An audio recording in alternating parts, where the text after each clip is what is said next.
أعوذ بالله من الشيطان الرجيم بسم الله الرحمن الرحيم قد سمع الله قول التي تجادلك في زوجها وتشتكي إلى الله والله يسمع تحاوركما إن الله سميع بصير۔ اللہ نے اس عورت کی بات سن لی جو اپنے شوہر کے بارے میں آپ سے بحث کر رہی تھی اور اللہ سے شکایت کر رہی تھی۔ اللہ تعالیٰ تم دونوں کی باتیں سن رہے تھے، بے شک اللہ تعالیٰ سننے والے اور سب کچھ دیکھنے والے ہیں۔ یہاں سے سورہ مجادلہ شروع ہو رہی ہے۔ یہ مدنی صورت ہے، 22 آیتوں اور 3 رکوعوں پر مشتمل۔ اس میں ایک لفظ تجادلو کا آیا ہے پہلی ہی آیت میں۔ اس سے مراد اگر مجادلہ لیا جائے زبر کے ساتھ تو اس کا مطلب بحث و تکرار۔ مجادلہ زیر کے ساتھ اگر کہیں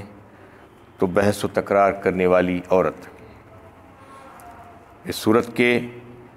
موضوع جو ہیں وہ مختلف جو مسائل مسلمانوں کو جو درپیش تھے اس وقت کے، اس میں ان کو ہدایتیں دی گئی ہیں۔ سب سے پہلے پورے ایک رکوع میں جو واقعہ بیان کیا گیا ہے اس کے شان نزول کے بارے میں بات بیان کی جاتا ہے کہ وہ عورت جس کا تذکرہ اس میں آ رہا ہے وہ اوس بن صامت انصاری رضی اللہ تعالیٰ عنہ کی بیوی تھی، جس کا نام تھا خولہ بنت ثعلبہ۔ خولہ بنت ثعلبہ، ان کے شوہر نے ان کے ساتھ زہار کر لیا تھا۔ زہار کا کیا مطلب ہے؟ زوئے ہے الف رے، زہار۔ عرب میں اس وقت یہ ہوتا تھا کہ جب لوگوں میں لڑائی جھگڑا ہو جاتا تو میاں بیوی میں شوہر غصے میں آ کر کبھی اپنی بیوی سے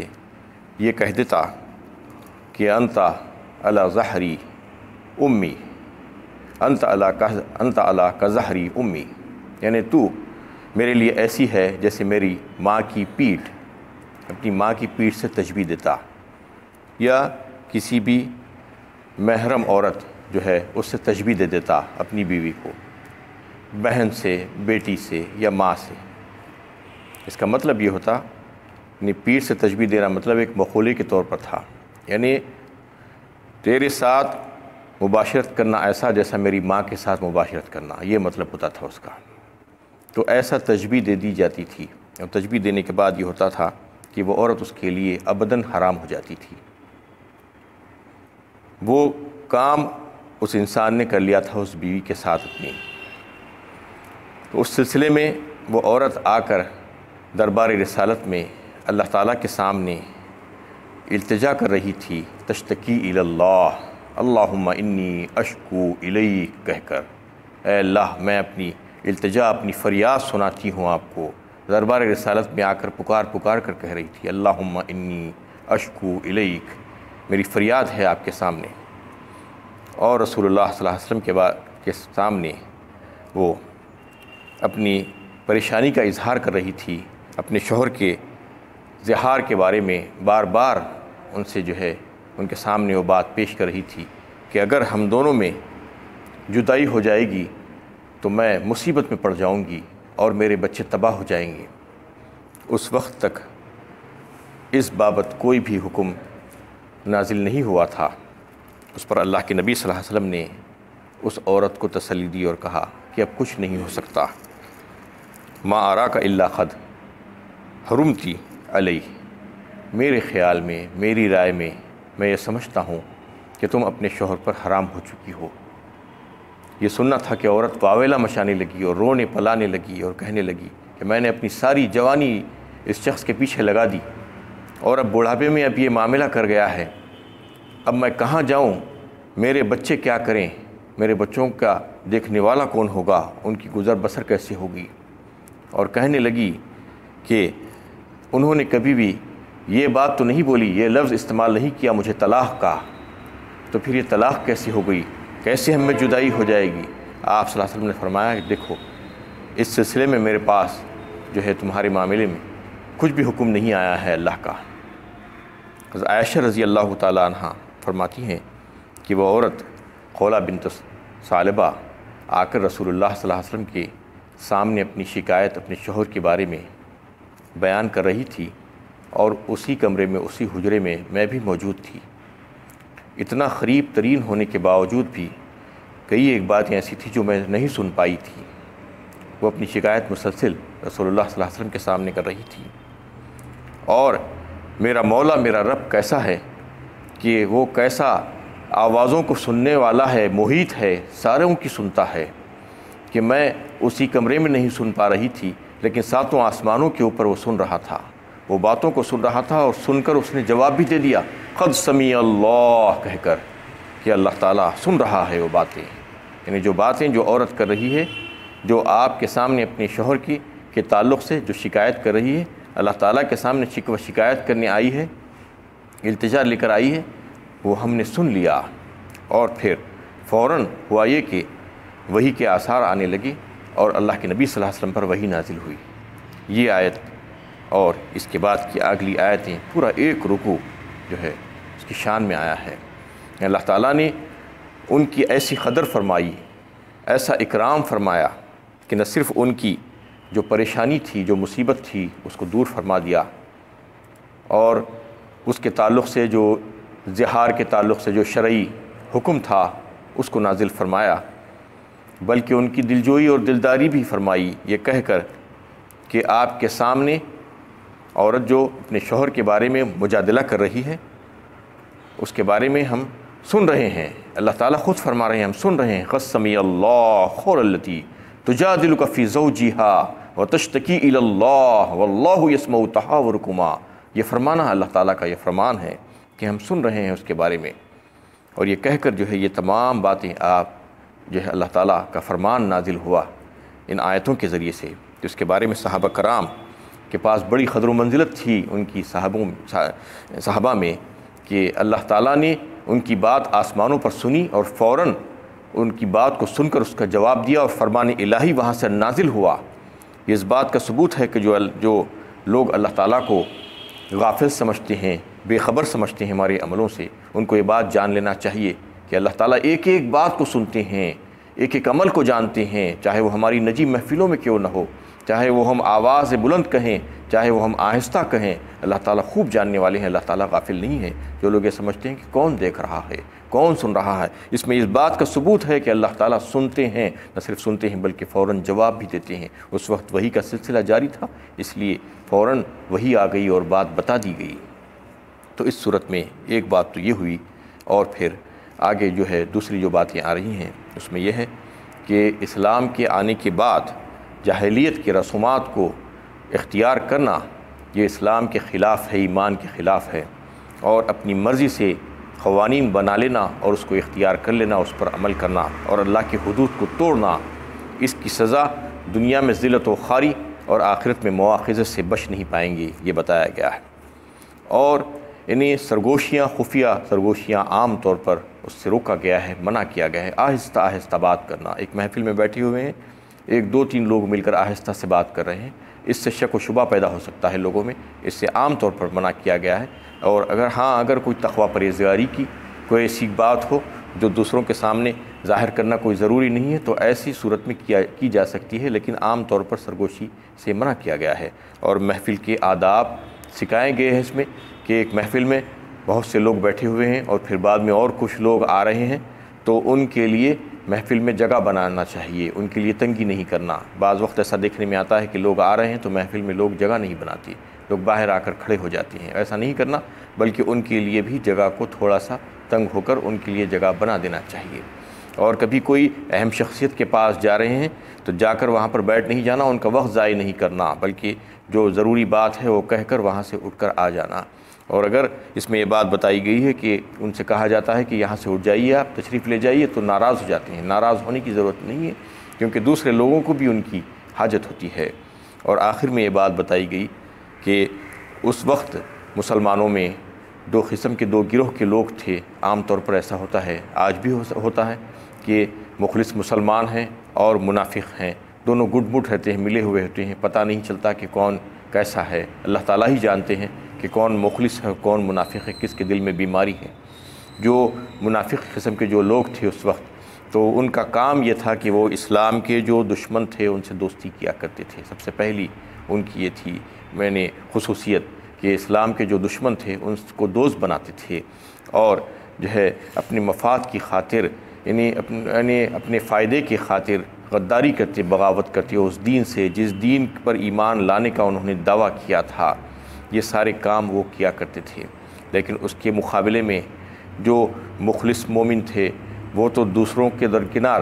اپنے قریب ترین رشتہ دار، چاہے وہ اپنے باپ ہو، بھائی ہو، یا اپنی اولاد ہو، یا اور کوئی قریبی رشتہ دار ہو، ان کی بھی پرواہ نہیں کرتے تھے۔ اگر وہ اللہ کے دشمن ہیں تو ان سے محبت نہیں کرتے تھے، وہ اللہ کے دشمن کو اپنا دشمن سمجھتے تھے۔ اس طریقے سے جو ہے اللہ تعالیٰ نے واضح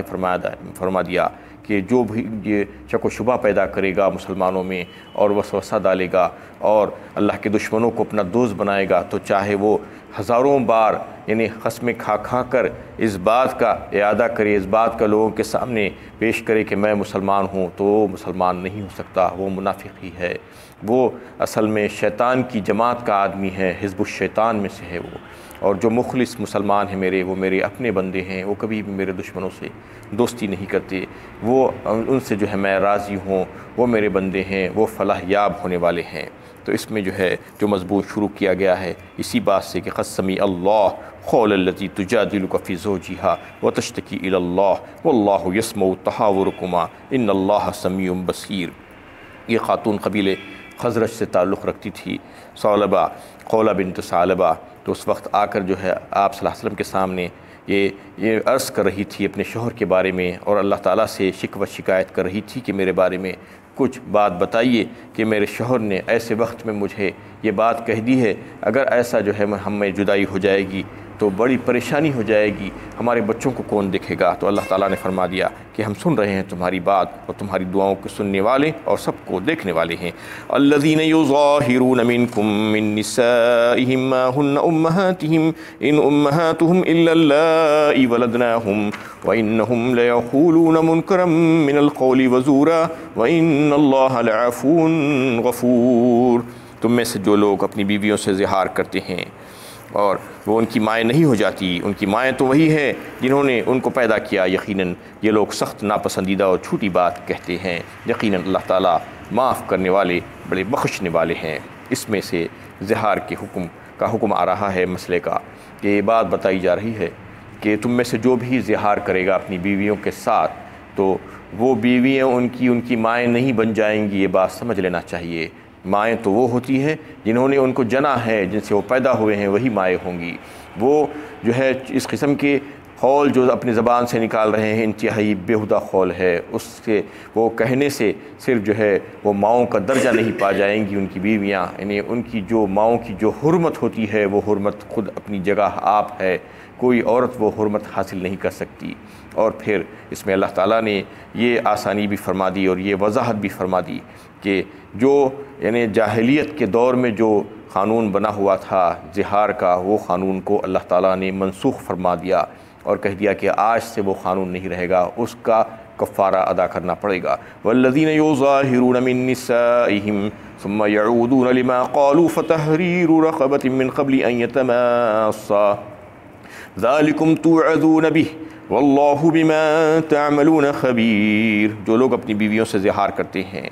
یعنی ماں کہہ دیتی ہیں یا کوئی محرم رشتہ لگا کر پکارتے ہیں، پھر وہ اپنی کہی ہوئی بات سے رجوع کریں تو قبل اس کے کہ دونوں ایک دوسرے کو ہاتھ لگائیں، ایک غلام آزاد کریں۔ اس موقع پر تم کو نصیحت کی جاتی ہے تاکہ تم میں سے پھر کوئی ایسی بیہودہ حرکت نہ کرے۔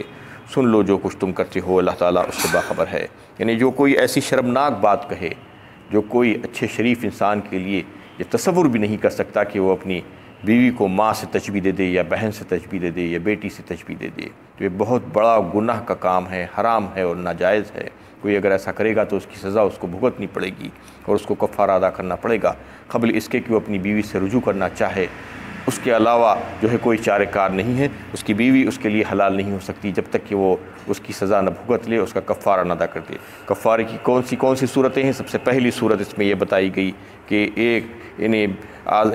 غلام کو آزاد کیا جائے یا باندی کو آزاد کیا جائے۔ یہ سلسلہ تو آج نہیں چل رہا ہے۔ دوسری صورتیں جو ہیں اس میں آگے آ رہی ہیں۔ فَمَن لَّمْ يَجِدْ فَصِيَامُ شَهْرَيْنِ مُتَتَابِعَيْنِ مِن قَبْلِ أَن يَتَمَاسَّا فَمَن لَّمْ يَسْتَطِعْ فَإِطْعَامُ 60 مِسْكِينًا ذَلِكَ لِتُؤْمِنُوا بِاللَّهِ وَرَسُولِهِ وَتِلْكَ حُدُودُ اللَّهِ وَلِلْكَافِرِينَ عَذَابٌ أَلِيمٌ۔ اور جو شخص غلام نہ پائے اور پے در پہ 2 ماہ کے روزے رکھے قبل اس کے کہ دونوں ایک دوسرے کو ہاتھ لگائیں، اور جو اس پر قادر نہ ہو 60 مسکینوں کو کھانا کھلائے، یہ نصیحت اس کے لیے ہے کہ تم اللہ اور اس کے رسول پر ایمان لاؤ اور فرمانبردار ہو جاؤ۔ یہ اللہ تعالیٰ کی مقرر کی ہوئی حدیں ہیں اور کافروں کے لیے دردناک عذاب ہے۔ اس میں دوسری صورت یہ ہے کہ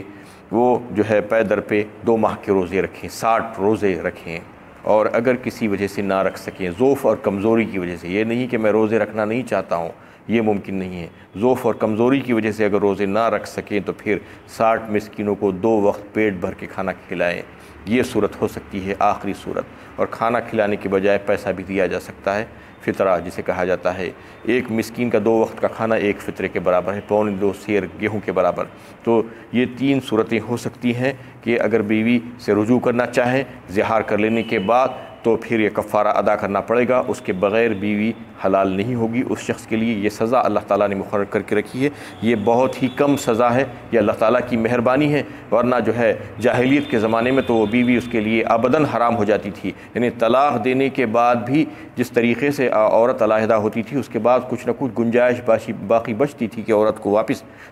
نکاح ملانے کی، لیکن یہ الفاظ کہنے کے بعد تو جو ہے کسی بھی صورت سے جو ہے عورت واپس نہیں آ سکتی تھی، اس کا نکاح ختم ہو جاتا تھا اور پھر وہ ابداً حرام ہو جاتی تھی، جیسے ماں، بیٹی اور بہن جیسے حرام ہے انسان کے اوپر ویسے حرام ہو جاتی تھی۔ اللہ تعالیٰ نے مہربانی فرما کر وہ قانون کو منسوخ فرمایا اور پھر اس کے بعد یعنی بالکل ہلکی سی سزا مقرر فرمائی کہ یہ سزا پوری کر لو، اس کے بعد تمہارے جو ہے سزا میں کمی ہو جائے گی۔ وآخر دعوانا ان الحمد للہ۔